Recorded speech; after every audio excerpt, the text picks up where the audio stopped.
in Chapel Hill on Saturday night. Hype meets the Hurricanes. Danny, we can get, or if you want to jump on the how does Miami respond from being embarrassed? If that's the thing that stands out the most to you, definitely dive in. But where are you seeing this matchup? Which, according to the odds here, if you were to go vibes alone, North Carolina would be a 14-point favorite. But guess what? Yeah. Vibes don't make the numbers. This is a even competitive game between two teams that, especially offensively, can go out there and score and have proven that so far this year. What are you looking at in the North Carolina-Miami showdown?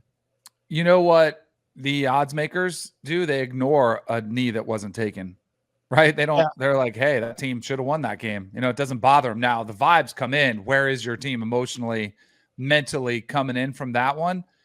I think it's gonna be a fun game. I think it's a huge opportunity for Miami to bounce back and get that bad taste out of their mouth. Drake Maye is playing better this season than he did last year. The numbers aren't as good. I mean, this game against Syracuse was his best performance all around, and statistically, it started to catch up. Where before that, I think he was 5 touchdowns, 4 interceptions. It just looked kind of blah. But he, even in those games, if you watch the decision making he was getting. The one thing that's kind of interesting is North Carolina has not been running the ball great. They had the one outlier game, and they have not been able to run the football much. So I feel like this game could have an even more of a Drake Maye has to take over type because Miami's defensive line is still pretty good.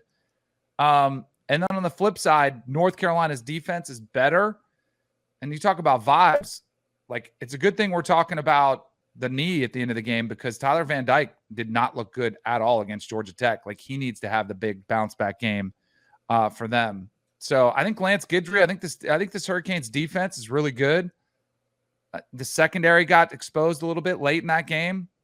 I think this is one I have less feel for this week as far as the big games of who I feel really good about than almost any week we've done. I think. I think if you just take the players and throw them on the field, Miami is the better team. I think the difference is I have far more trust in Drake Maye, and I kind of trust North Carolina's coaching over Miami's. I mean, I'm not a huge Mac Brown advocate as far as coaching decisions, but I think he's got an advantage over Mario in that department. So this is what? What? No, I was agreeing. Mac Brown is not actively losing games with game management blunders like Mario is. But there's Mac has his moments though. So I don't have Mac as a plus, but that's my point. It's it's an advantage, although it's it's not exactly a first place award gold star. I think you mentioned it, Danny. North Carolina, I don't know if they don't run the ball well as much as they just aren't running the ball enough. But I also wonder if this is the matchup where you want to start running the ball, because I think if there's one thing I don't really want to test this Miami defense on, it's running the ball against it. I do think that one thing that stood out with Maye last week against Syracuse is he became more of a runner. They used him more actively in the running game. Maybe you see some of that to try to open things up inside. But I do think that if there is a weakness in this Miami defense, it's on the back end. And I think that North Carolina has the advantage with Maye and an ability to take advantage of that. So I do think Drake Maye is going to have a big game for North Carolina to win this game. But I also think that Tyler Van Dyke is better than the guy we saw last week. He played poorly, but before that, go back to the A&M game. He was very good in that game, and he's been very good for them in most games. I think he just had a bad night, and his team still should have won the damn game. So I don't know. I'm with you. I don't have a strong feeling on this one either way. My inkling is North Carolina, but I will not be surprised at all if Miami just kind of rallies around everything that happened last week and just, stomps the Tar Heels. There's certainly an argument to be made that North Carolina has not faced a good offensive line, and maybe not even a decent offensive line so far. How real is this defense that we have seen from the Tar Heels? South Carolina was an absolute disaster up front. App is probably the best one they've seen. Maybe Minnesota was having a lot of problems at the time. Pitt was down 4 of their top 5 starters in that game in Pittsburgh. Syracuse is basically falling apart, and they were another right tackle. I think their guard went down as well. I mean, Miami's offensive line is legitimately pretty good, and there's some chance that these stats from UNC's defensive line are not what they seem, and there's some chance that Miami can block it up and maybe expose the back end for UNC, which when I watch them, like, they're gettable there.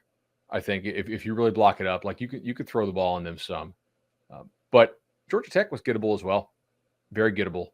And when I watch Van Dyke, I see a guy with a huge arm who's very accurate when he knows where he needs to go with the ball, but it's got to be schemed up for him. I mean, like, he does not anticipate throws very well for the most part, and I'm curious just how disciplined North Carolina can be on the back end. Yeah, best defensive back right now is the East Tennessee State transfer Elijah Huzzy, who's having a good season, but that personnel has undergone a lot in terms of turnover from last year in ways that are like good, because last year's pass defense was so awful, but also I think that the strength for North Carolina's defense, and the reason why year 2 Gene Chizik, bend but don't break, yada yada, I think the reason that it works is because Desmond Evans has grown up, because Miles Murphy has grown up, because Rucker is good. Gaynor has been playing well this season. They've got defensive linemen that I do think, even though that Miami's offensive line, I agree with you, Bud, is the best one that they've faced so far.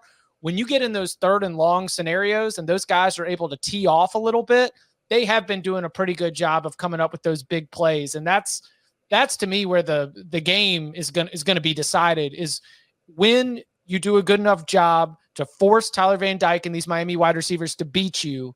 Are you going to win those plays, or are you going to have a coverage bust and give up a long play? Are you going to have a dumb penalty that ends up extending a drive? Like, this is where all of the external, can North Carolina handle the moment stuff comes into play, because there are places in this matchup where I do think North Carolina can find some wins even against some of Miami's strengths. On the flip side, I think the world of Lance Guidry, like the Miami's D coordinator hire. They have a lot of like different blitz packages. They hit A&M with a lot of corner cat stuff. It was really good plan. I tried to like go through my notes and look at when they've played air raid offenses, teams that really spread you out. And there hadn't been many, which is kind of interesting in and of itself. Like, there's not a big sample set of him defending this stuff. But the last 2 years at Marshall, starting with last year, Notre Dame, certainly not. Bowling Green, no. Troy, no. Gardner-Webb, no. Louisiana, no. James Madison, not really. Coastal is spread option. Old Dominion, not at that time last year. App, no. Georgia Southern, yes. They held them to like 390 yards and actually 10 points, 23-10 in Statesboro. So that was a good one for them. Georgia State is more spread option, and then they got UConn in the bowl game, which they don't really even play offense. Now, back to last year. Or 2021 rather. Navy, no. East Carolina, yeah. With who was the big lefty they had? They chucked it all over the yard all the time. Holton Ahlers, yeah. ECU put 42 on Marshall on this defense. Then they played at Middle. Middle's pretty classic, like air raid, spread it out, tempo type team. Middle beat them. Middle scored 34. Old Dominion, no. North Texas, yeah, they beat North Texas 49-21. It was a bad North Texas team, but you still held the offense to 21. FIU and FAU, no. UAB, no. Charlotte, no. And then this one, Western, which is very classic air raid, which is similar in some ways to what North Carolina is running. Western 53, Woo! Marshall 21.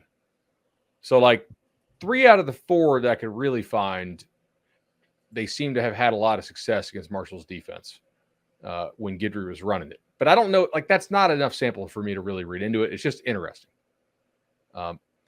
If Carolina can block it up front, I do think you can throw on Miami's corners.